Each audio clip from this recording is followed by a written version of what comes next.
We have Dr. Michael Eamon graciously filling in for us tonight. And I'll just let him take it from here because he's a pro at this. Oh, thank you. And thank you for staying. I thought thank you for that smattering of applause. Thank you. Even more. Thank you for, this is a bit last minute, but I'm really happy to be here. I was a bit embarrassed because, but I'm also excited to show you some of my research, or you can see how shallow a person I really am. I only am interested by three things, really. So I don't have a talk to give you. I actually have 3 talks that I could potentially give you tonight. So I don't even know what talk I'm going to give tonight. I'm going to leave it up to you, and we're going to do a vote, and then I'll do the most popular talk that people want to do. So the 3 topics that I could give tonight is one on Trent history, so a little bit about Trent, its traditions and history.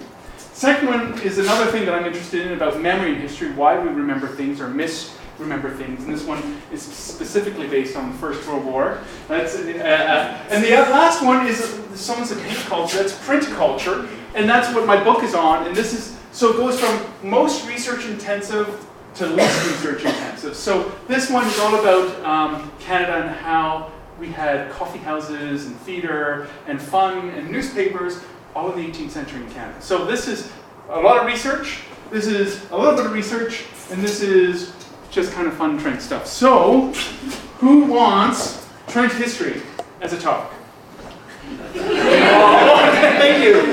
Yeah, one. All right, that's great. Who wants memory and history as a talk? Whoa, whoa. Okay, let's put your hands on. Who wants print culture as a talk? Oh, okay. I'm not going to have to count. I'm a historian. I'm not going to take print culture. Put up your hands. 1, 2, 3, 4, 5, 6, 7. All right, 4, 5, 6, 7. Memory and history? I think you guys have it. Is that all right, so let's do memory and history, focusing on the First World War. I'll just pull up the talk, all right.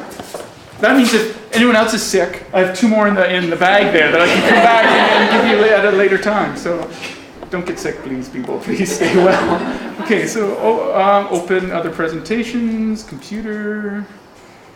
While he's doing that very quickly, we are currently accepting abstract submissions for the February to April series. So we need 6 speakers in total, 2 for February, 2 for March, and 2 for April. So please, our email address is simonsseries@trentu.ca. Please submit your abstracts as soon as possible so we can get some excellent speakers for the next term of series.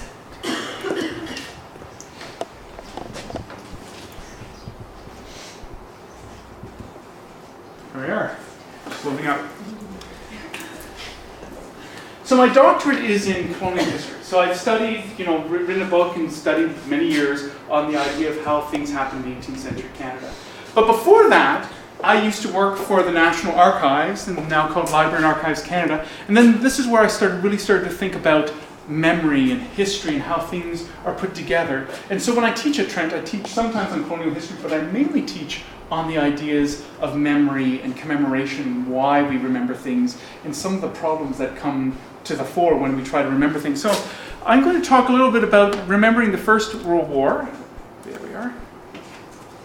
And you're going to give me the hook at 20 minutes? Yes. So you just tell me in 20 minutes and I'll shut it down, right? Because then I'll stop making up things. Because the longer I go, the more I have to make up. And this gets embarrassing and the whole thing. So I'm going to talk about remembering the First World War, and this is especially relevant in these past couple of years because, of course, we're commemorating many of the centennial events of the First World War now. The idea that the First World War began in 1914, in 1915, 1916, 1917, right down to 1918 we have the ideas of the war. And so every year there will be more and more commemorations. Vimy Ridge, which is a huge battle on Hill 70, their commemorations are coming up this year. So, it's really on the forefront, kind of like the War of 1812 was a little while ago. The First World War is now becoming really important. So why remember the war today? Well, it's an important political and social event. You may hate wars. I hate wars. It's not really good for anything, war. But it is an important event because it galvanizes a nation. It imprints itself upon the collective memory of a nation. And there's a lot of cultural theory about the idea of collective memory, this idea of shared experience, cultural experience and memory. And we'll talk a little bit about this in a second. So then, why do we remember it? Well, people remember it because of the war, the idea of Canada becoming a nation. This idea, especially with Vimy Ridge, this big battle, these soldiers coming together somehow afterwards galvanized Canada as separate, unique, distinct, different, a nation. And that's why people remember the war today too. And it gives us a larger understanding of who we are today, that juxtaposition of who we are today and who we were back then. And that's why a lot of people want to remember or study the war today. Just a quick history bit. Canada was a young country of only 47 years when the First World War happened. Alberta and Saskatchewan only entered, if you're from the West, in 1905. So really the idea of Canada, the country, was pretty amorphous. And the Canada of today is definitely not what the Canada back then was. Canada's total population back over 100 years ago was just 7.2 million people. And most of them, of course, like today, within 200 kilometers of the American border, but mostly also in the east and the west was very sparsely populated. Britain declares war against Germany at 11 p.m. on 4 August 1914. And this is the first thing that shows you the difference in that juxtaposition between today and back then. When Britain declared war, Canada was at war. Back in 1914, Canada was not a country like today, separate in its foreign policy, separate in its independence of affiliation. It was so linked to Britain that when Britain declared war, Canada was automatically brought into this conflict. And a lot of people forget this. Anyone know much about the First World War? You know what happened, right? You know, WW1. That's the first interesting thing. If you're an American, they're called World Wars. If you're a Canadian or a Brit, they're called the First World War, or the Great War, or the Second World War. So WW1 and WW2 are how the Americans designate these things. But one of the really salient and upsetting things about the First World War is that a lot of it happened, it was a war not of kilometers, but truly of inches and of feet. A lot of it happened in fields along this line, and the battlefront would move maybe forward or back a few hundred meters, and that was it.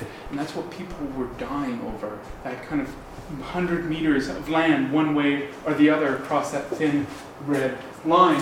And some of I'm not going to get into it because I don't want to bore you with all the historical things, because history sometimes bores people, I don't know why. But these are all names. If you look at these names, Ypres, Artois, Somme, Battle-Verrat, with Vimy Ridge, Passchendaele, Cambrai, Canal du Nord, these are all in Belgium and France. It's a very thin area that this is happening.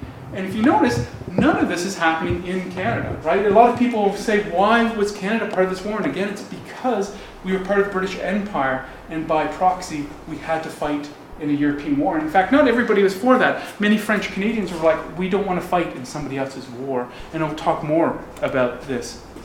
First World War was horrible. It was a war of clashing technology. Whenever you have two technologies crashing together, you're going to have a lot of tragedy and a lot of people dying. You had, in the First World War, cavalry charges. You actually had men on horses going against men firing machine guns and having tanks. Who do you think is going to win?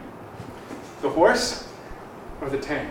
The First World War was the first conflict where tanks were used, and of course, the people who went out in the cavalry regiments were decimated and killed. The First World War was one of the first wars where chemical weapons, mustard gas, was used. And you can see that not only does this fellow have a gas mask, but the horse, too, has a gas mask. And so, again, horrible things. The men who were first burned from the inside out with mustard gas, had no idea what was hitting them. And then you have no way to treat it. And so you have horrific casualties and people sick. Not only are wars horrible in the weapons and that, more people die of disease after wars than actually in wars. And in the First World War, it was no exception that more people died in the years following the First World War from diseases from that conflict than actually died in the war itself. It was often called the Great War, the war to end all wars, and later the First World War. Its immediate effect was numbing on the collective memory of the population. Can you imagine? In Canada, there was literal decimation of the people who went over. 640,000 Canadians went over, 64,000 dead. If you've ever heard the word decimation before, and we all have, I remember the day when it had actually sunk in that it actually means 1 in 10. And when something's decimated, it is horrific. And in Canada, 1 in 10 of the soldiers died, with 15 million people dying across the world. So again, I'm not saying these statistics with any glee or relishing in this. This is just showing you how disruptive this was, not only just to Europeans and Canadians, but in fact truly was world war. Not all the war was at war, not all the world was at war, but indeed it affected the entire world with the devastation. So what do we remember of this World War? Has anyone ever seen this picture? It's a very famous picture. It's on Corbis, very American kind of image, photo kind of sharing sites, things like that. This is called Over the Top. It is absolutely fake. And I think this is really interesting to talk about memory and how we think about things. This is actually a Canadian training photo. It was done in France, but way behind the lines. You know that thin red line where all the fighting has happened? This happened way behind. It was a propaganda photo. But now, people see this and have equated as actual action. And so it's interesting how our collective memory shifts from something that was staged to something that is burned into actually happening. And this is the kind of stuff that really makes me really excited, is how we make that transfer in our minds between what is real and what we are made to believe the past. I call it the historical imagination. Sometimes when we watch a movie, we want old things to look old. We want old things to look decrepit and that they're falling apart. If we watch Braveheart, which really sucks, but if you do watch that movie, you will see castles that look dank and cold and wet. I can tell you that nobody living in a castle would want it dank and cold and wet. These things were warm and had wonderful carpets and tapestries and fires going, but we wanted to make it look, in a way, sexy and old. And this is something that isn't new. We've always tried to romanticize the past. And sometimes it's with images that are entirely fabricated, but they play upon our historical imagination. We'd rather believe something false that looks old than something that's old that is correct, which is really fascinating. And I find that things that, why do we do that? After the conflict, we started these massive memorials. This is the Vimy Memorial that was built in 1939. Again, fun fact, the fellow who built or designed the Vimy Memorial designed this memorial. Does this look familiar? That's in Peterborough downtown across from City Hall. It's the same artist who did both memorials. Our little war memorial and that. But it's this idea is that why do we want to remember the war? Well, originally, we don't want to remember the glory of the war. We want to remember our brothers, or our cousins, our friends who died. And the original war memorials are called cenotaphs. Does anyone know what cenotaph means? It's from a Greek word. Empty tomb. So the original memorials were to memorialize those who could not come back, those who did not come back.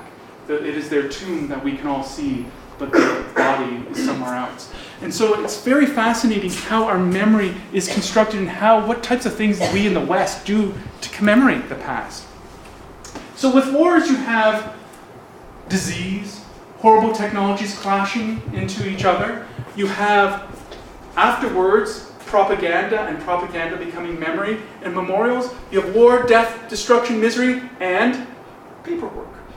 And with all this paperwork, we have more history. Paperwork, these papers were created not for historians to go through. They're personnel records, they're medical files, they're things that photographs and maps that detail the war. But wars turn small governments into bureaucracy machines, and the Canadian bureaucracy grew exponentially over the 20th century, not because of the quest for Canadian efficiency. I don't think that is a thing. Why did the bureaucracy grow over the 20th century? We had 2 world wars, and to run the armed forces, you needed an efficient bureaucracy to do that. And that is why the Canadian bureaucracy is the size it is right now. So these records are found in Library and Archives Canada, and they go into all formats and all media. That's just a fun fact for people who are doing research. In Canada, we have something called total archives. That means our National Archives and Library collects everything.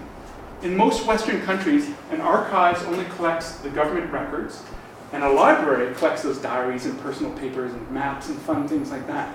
At Library and Archives Canada, they have it all. So if you're going to do research in Canada, this is your one-stop historical shop.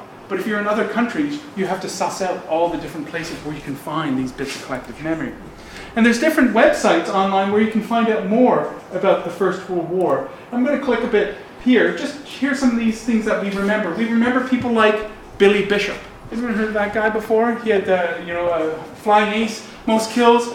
We remember him fondly, but he was then impressed later to promote, in the Second War to help people with raising money and awareness of that. And he was a war hero. This is a fellow that we also remember too, In Flanders Fields. Who knew that In Flanders Fields was a Canadian poem written by Sir John McCraig?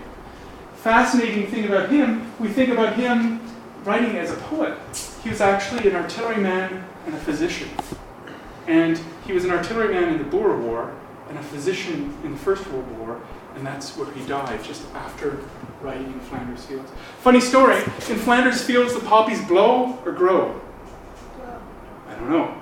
In fact, neither did he. He wrote it both ways. And he turned into an instant celebrity when he did this. So he'd grab, this is a field pad, he'd grab the field pad and someone would say, John McCrae, write me your poem. So he'd write In Flanders Fields the poppies blow, Flanders Fields the poppies grow. He'd write them out so fast that sometimes he wrote both. And so it's interesting how, again, our memories. And I often say to my classes, first is the worst. We often say that, the first time something ever occurred, you look at a plaque or a memorial saying, this is the first time something ever happened. So we think. You never put that on a plaque, because some guy's always going to try to prove you wrong and say, well, actually it happened a little bit before. And it's kind of like those trivia things too. Is it grow or blow? Sometimes history is a little bit more confusing, that it can be both. Or three things. When did the First World War end? Well, was it on... We have Remembrance Day, right? Again, another thing, around those memorials I talked about, not only did they memorialize the war, they created a whole day to talk about the memory of the war, and that's Remembrance Day, the 11th of November, 11/11/11, right? So the 11th hour, the 11th day, of November, we remember the armistice, or when the guns were silent in the First World War. But the treaty wasn't signed until Christmas of that year. And the articles of the treaty didn't come into effect until February of the next year. So what date? You have 3 dates actually for the end of the First World War. And this is why I find memories interesting, because our poor little brains can only accept one. We don't want to have 2 or even 3 dates in our minds. And so the collective memory has decided on when the guns fell silent on the armistice as the time when the war ended, when technically it could be much, much longer, and perhaps it's even more individual than that. Perhaps in the minds of many people who fought that war, it never ended. So it is a very fascinating thing how memory and dates and time all fits together. Well, a couple other people that you probably didn't know served but did, and this is about what we remember and what we forget. We remember John McCrae. We remember Billy Bishop. Lester Pearson and Diefenbaker, they also fought in the war, but nobody remembers them as soldiers, maybe because they didn't shower themselves as heroes of that. They're known as prime ministers, and that's again the thing about our history, is we want to put our history in boxes. We want to remember one thing to one person. So Lester Pearson is a prime minister. John Diefenbaker is a prime minister, not war hero or veteran. Right? And so we want to compartmentalize for our memory. It makes it easier to learn these things. It makes it easier to teach these things to our school kids. And it also makes it easier to mark. And I think one of the worst things in history is that we teach history to mark it, not to actually get people to understand it. And for me, the historical question is why. That's why we have understanding, is we want to promote understanding by asking why something happened, not when it happened or how it happened. But often we teach it for what, for who, for how, and then you get your 5 marks. We don't ask why it happened. This fellow is an interesting fellow, Edwin Albert Baker. He started the CNIB. He was an engineer at Queen's University. Like so many people, he jumped in 5 minutes. Like so many people, he signed up without hesitation, like all of his buddies at university. In fact, he's about your age, maybe a little younger, when he started the First World War.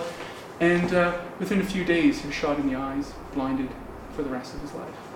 And he then had to go to the hospital in London, learn how to live blinded, And he didn't stop there. He then started to help the others and create the CNIB here. Again, why have we forgot about him? You know, why? That's that why question. Someone who, not everyone has, but why isn't his name and what he did more important than some others? And so these, you know, I'm going to ask a lot of questions here, but I won't have a lot of answers. But this is what I find really interesting about the history.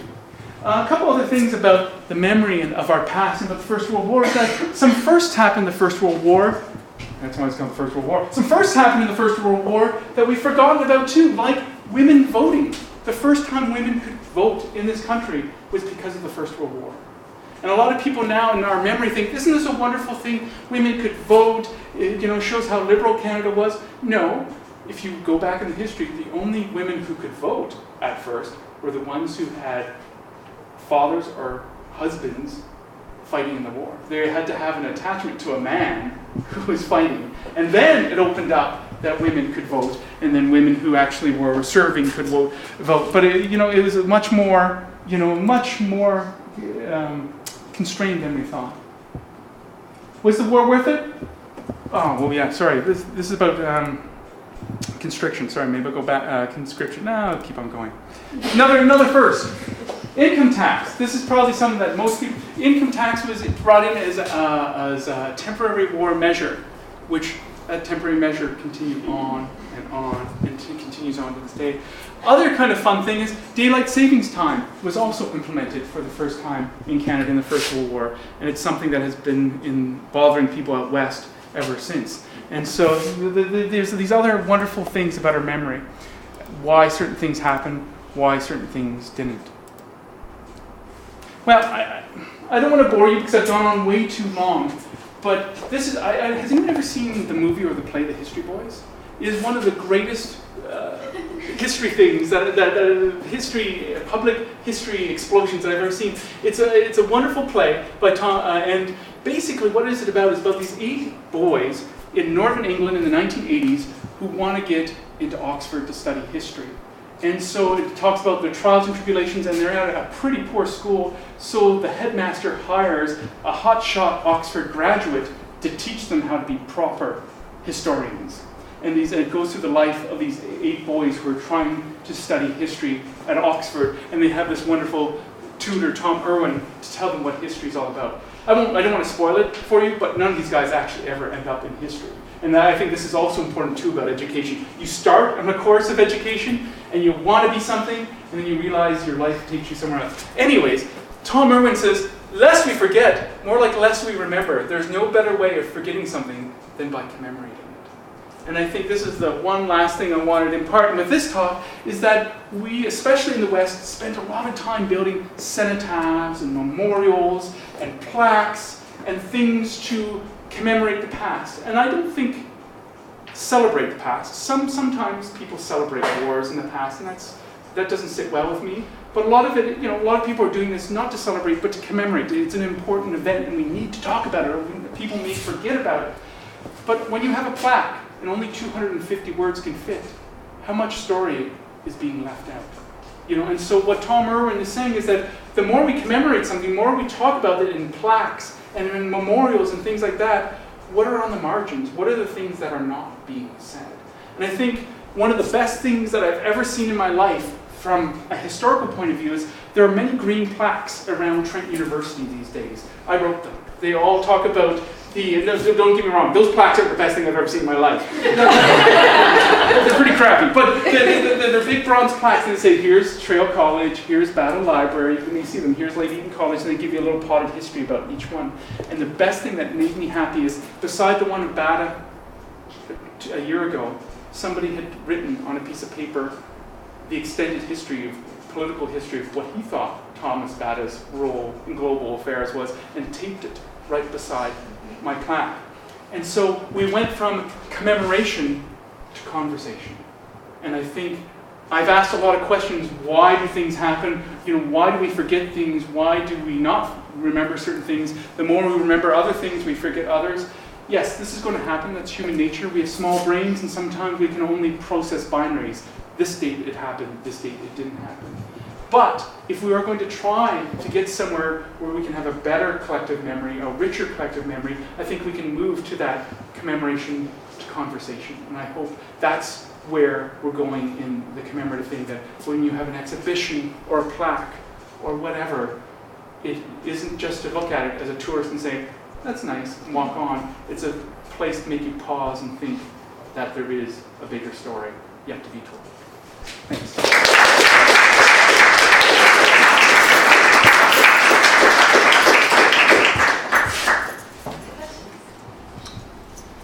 Yeah. I thought it was really interesting how you mentioned that war memorials is called, forget the word, for an empty tomb, and you also. Oh, cenotaph. Yeah. Okay. And cenotaph. Cenotaph. Cenotaph. Yeah. And okay. Yeah. And I also thought it was interesting how you mentioned like the Canadian World War I versus the Great War, and it got me thinking on like how our names for things or the language we use might shape our memories as well. I was wondering if that's something you've considered, because like for example, like the Great War might have a certain connotation. Oh, totally. Language changes over time, and this is one of the biggest problems people have who do history that aren't historians, is they assume the language you use now means the same as if you did back then, right? And there are some things that are really fascinating, like chatting. We sit and chat. Do you know what chatting is? It comes from the First World War. Chatting is the act of removing lice from someone's head.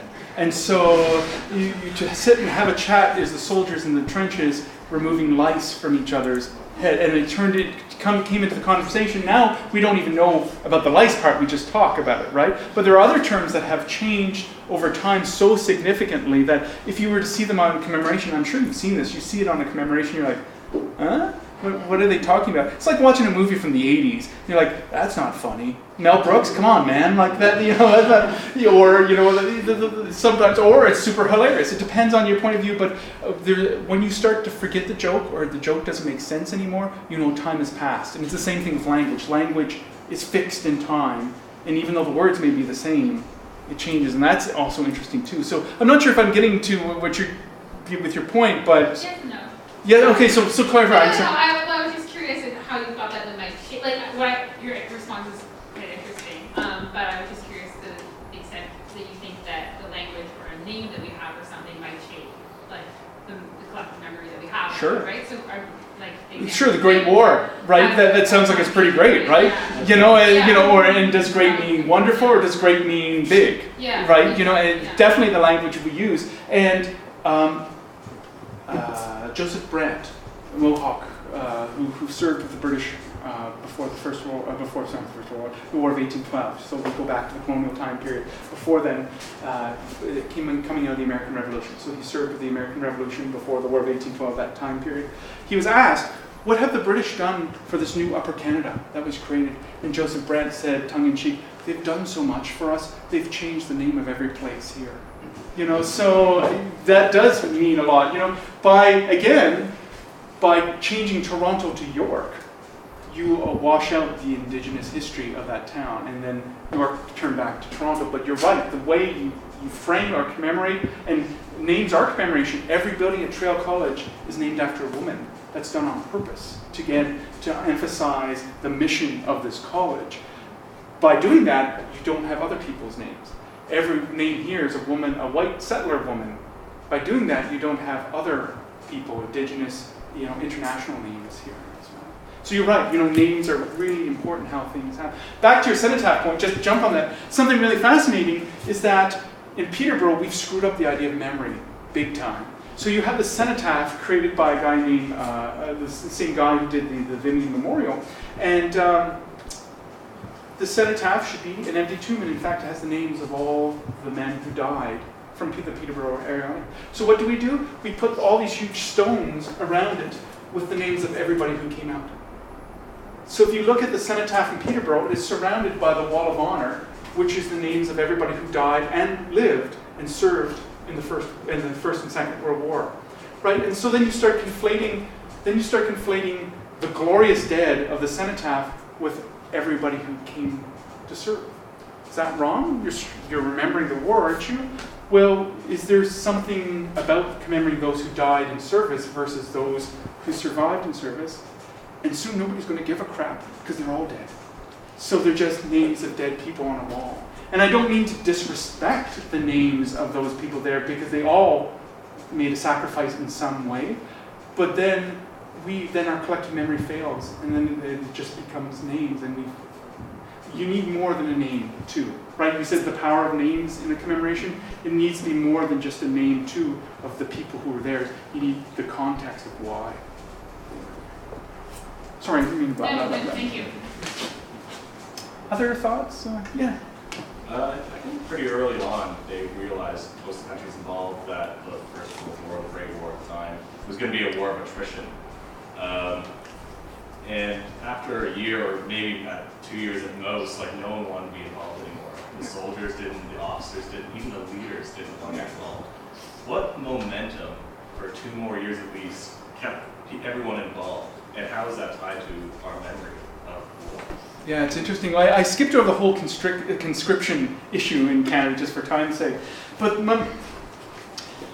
governments have inertia to them, right? When you get something going, it's hard to get something going. And when you do, it's hard to stop, right? And that's the simple answer, is that you start up a war machine, it gets going, and then the Americans relate to the party, and then they start going great guns, and then you have to pull back this whole thing. And you're right, people are fighting over literally meters of soil, and everyone's going, this is the silliest thing ever, but nobody wants to be the first to stop, right? And it gets so bad that in Canada that people weren't signing up anymore, and so they had conscription. Conscription is when you force your citizens to serve. And they nearly tore the country apart, and in the end, we voted for conscription. Well, we had conscription, and soldiers were being brought in against their will, and some of them served, some of them didn't. But it would have been a huge disaster in Canada if the war continued even longer, because more of those conscripts would have actually made it to the front. But I'm not sure if I'm really answering what made people go on. There's a lot of different reasons, but I think the biggest thing is the inertia of it had started, people wanted to end, and in the end, it was attrition. Germany was devastated, right? And because of that devastation, as you know, that's why we had the Second World War, because Germany was devastated. And then the other people were so pissed off and angry with Germany that they made them pay in reparations. And those reparations then were also part of the reason why the Second War happened, because Germany was so beaten down. They said, screw it, let's build ourselves back up, and we don't need anyone else because they took it all away from us. Again, I'm generalizing things, but those are some of the visceralness of it all. And there's politics in that, but emotion is a big part of it too, and people not wanting to admit defeat or wanting to admit they were wrong. Yeah. Mine is more of a reflection about that comment from the history voice. It's just like history is so paved with so many important events, and just our daily life with so much information we have to acquire and struggle with all that. It just seems almost unavoidable to start forgetting things, simplify stuff, and end up doing what that phrase says, right? Start forgetting stuff, and people start commemorating and start simplifying things because there is just too much. It just seems like almost like an unavoidable fate to end up like that. It is, and this is what I find interesting about history, and this is what some people in the 19th century try to make history a science, make it scientific. There's provable facts. You could, there's a guy named Leopold von Ranke who said history is what actually happened. And there's another, Auguste Comte talked about positivism, and it's this idea of having facts, things that you can prove positive, and when you layer them together, your history or your past has to be true because we all agree that these things happen. But the truth of the matter is, what I love about history, it isn't a science. It can't ever be a science. And I think it's one of those interesting disciplines where, by definition, you have to use selection. You have to select the facts you use. You have to select the arguments you have. But it also suffers from failure of memory. So when you look at a history and it's lacking, is it because you selected only certain things, or is it because you just forgot about certain things? And I think there's very few other disciplines where you have these two tensions crashing into each other of you need to be selected because no one's going to read your book if it's 1,080 pages, But on the other hand, if you cut out certain things, is it also because you never knew it in the first place or you forgot about it? I don't want to get too heavy in the philosophy of history here, but does science that way? You know, and I think in some science it is. They call that the black box. Read Bruno Latour. If you haven't read Bruno Latour in Science in Action, read it. It's about the idea of how we forget how science actually happened. And when you forget how science actually happened, you screw up.